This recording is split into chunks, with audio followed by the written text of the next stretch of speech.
സംസ്ഥാനത്ത് വോട്ടെണ്ണലിന് ഇനി 5 ദിവസം മാത്രം. എക്സിറ്റ് പോൾ സർവേ ഫലങ്ങൾ ഇന്ന് പുറത്തുവരും. 5-ലധികം സർവേ ഫലങ്ങളാണ് പുറത്തുവരിക. വൈകിട്ട് 6:30 വിവിധ ഏജൻസികൾ ഫലങ്ങൾ പ്രഖ്യാപിക്കും. വോട്ട് വൈബ് തെരഞ്ഞെടുപ്പ് ഏജൻസി നടത്തിയ എക്സിറ്റ് പോൾ ഫലം ന്യൂസ് 18-ൽ വൈകിട്ട് 6:30 മണി മുതൽ കാണാം. തെരഞ്ഞെടുപ്പ് നടന്ന 5 സംസ്ഥാനങ്ങളിലെയും എക്സിറ്റ് പോളുകൾ ഇന്ന് പുറത്തുവിടുന്നുണ്ട്. ബംഗാളിലെയും ഫലങ്ങളും പുറത്തുവരും. നമുക്ക് മനസ്സിലാക്കേണ്ടത് ഇന്ന് വൈകുന്നേരത്തോടുകൂടി ബംഗാൾ തെരഞ്ഞെടുപ്പിൻ്റെ അവസാന ഘട്ടം അവസാനിക്കും. അതിനെ തുടർന്നാണ് ഇത്തരം അനുമതി തെരഞ്ഞെടുപ്പ് കമ്മീഷന്റെ ഭാഗത്തുനിന്നുള്ള. വി അരുണുണ്ട്. അരുണ്, അവസാനവട്ട കണക്കുകൂട്ടലിലും കിഴിക്കലിലും ഒക്കെയാണ് LDF പൂർണ്ണമായി എക്സിറ്റ് പോൾ ഫലങ്ങളെ തള്ളിപ്പറയുന്നുണ്ട്. നമ്മുടെ മുഹമ്മദ് റിയാസിന്റെ വാക്കുകളിൽ നിന്നൊക്കെ അത് വ്യക്തമാണ്. ഇപ്പോൾ എന്താണ് മനസ്സിലാക്കേണ്ടത്? എക്സിറ്റ് പോൾ ഫലങ്ങളെ ഒരു മുന്നണികളും വിശ്വസിക്കുന്നില്ല എന്നുള്ളതാണോ?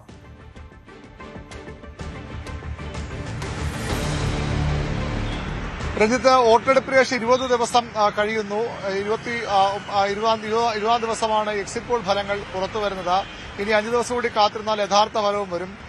രാഷ്ട്രീയ പാർട്ടികൾ പൊതുവിൽ എക്സിറ്റ് പോളുകളെ പരസ്യമായി സ്വീകരിക്കുന്നില്ല. എങ്കിലും രഹസ്യമായി എല്ലാവരുടെ ഉള്ളിലും എന്താണ് ഫലമെന്ന് അറിയാനുള്ള വലിയ ആകാംക്ഷയുണ്ട് എന്ന് വ്യക്തമാണ്. കഴിഞ്ഞ 2021-ൽ 11ഓളം സർവേ എക്സിറ്റ് പോളുകളാണ് സംസ്ഥാനത്ത് ആകെ ഉണ്ടായിരുന്നതിൽ ഏറിയ പങ്കും ഇടതുമുന്നണിയുടെ വലിയ മുന്നേറ്റം പ്രവചിച്ചതായിരുന്നു. 77 മുതൽ 120 സീറ്റ് വരെ പ്രവചിച്ചു. ശരാശരി എടുത്താൽ 77 മുതൽ 120 സീറ്റ് വരെ നേടി അധികാരത്തിൽ വരുമെന്ന പ്രവചനങ്ങൾ ഉണ്ടായിരുന്നു. അത് ഏറെക്കുറെ ശരിയായ പ്രവചനങ്ങളുമുണ്ട്. 99 സീറ്റ് ഇടതുമുന്നണിക്ക് നേടാനായി. അങ്ങനെ വരുമ്പോഴും എക്സിറ്റ് പോളിലെ പൂർണ്ണമായി ഇടതുമുന്നണി സ്വീകരിക്കുകയല്ല, അല്ലെങ്കിൽ ശരിയെന്ന് പറയുകയല്ല. കാരണം കഴിഞ്ഞ തവണത്തെ എക്സിറ്റ് പോളുകളിൽ പല പ്രധാനപ്പെട്ട സീറ്റുകളും ഇന്നലെ മുഹമ്മദ് റിയാസ് പറഞ്ഞതുപോലെ ബേപ്പൂർ സീറ്റ് അടക്കം LDF തോക്കുമെന്ന് പല എക്സിറ്റ് പോളുകളും പറഞ്ഞ ചരിത്രമുണ്ട്. അതുകൊണ്ട് തന്നെയാണ് ഇടതുമുന്നണി ആ രീതിയിൽ എക്സിറ്റ് പോളുകളെ സ്വീകരിക്കാത്തത്. UDF-ന്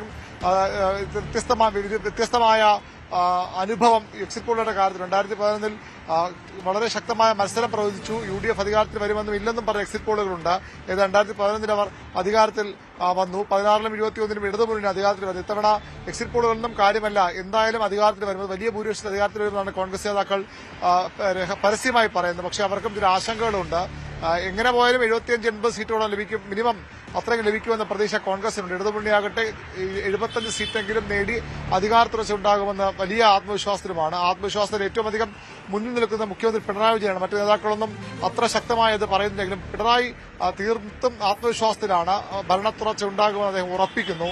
BJP-യും ഇത്തവണ മെച്ചപ്പെട്ട പ്രകടനം. കഴിഞ്ഞ തവണ ഒരു സീറ്റ് പോലും ലഭിക്കാത്ത സാഹചര്യമുണ്ട്. ഇത്തവണ മിനിമം 3 സീറ്റെങ്കിലും ലഭിക്കും. തിരുവനന്തപുരത്ത് കഴക്കൂട്ടവും നിയമവും അവർ ഉറപ്പിക്കുന്നു. പാലക്കാടോ മഞ്ചേശ്വരമോ ഒക്കെ ലഭിച്ച ഒരുപക്ഷെ ചാത്തന്നൂറോ അവർ പ്രതീക്ഷ അർപ്പിക്കുന്ന മണ്ഡലമാണ്. അങ്ങനെ 3 സീറ്റെങ്കിലും ചുരുങ്ങിയത് ലഭിക്കും. ഇടത് വലത് മുന്നണികൾ തമ്മിൽ ഇഞ്ചോടിഞ്ച് പോരാട്ടം. അത് തുല്യതയിലെത്തിയാൽ അവിടെ BJP ഒരു ഡിസൈഡിംഗ് ഫാക്ടറായി മാറുമെന്ന പ്രതീക്ഷയാണ് അവർക്കുള്ളത്. ഇങ്ങനെയൊക്കെ പറയുമ്പോഴും എക്സിറ്റ് പോളുകളെ പരസ്യമായി തള്ളിപ്പറയുമ്പോഴും മുന്നണികളും സ്ഥാനാർത്ഥികളും നേതാക്കളും ഒക്കെ കടുത്ത ആശങ്കയിലാണ്, കടുത്ത ആകാംക്ഷയിലാണ്. എന്താകും എക്സിറ്റ് പോൾ ഫലങ്ങൾ പറയാൻ പോകുന്നത്?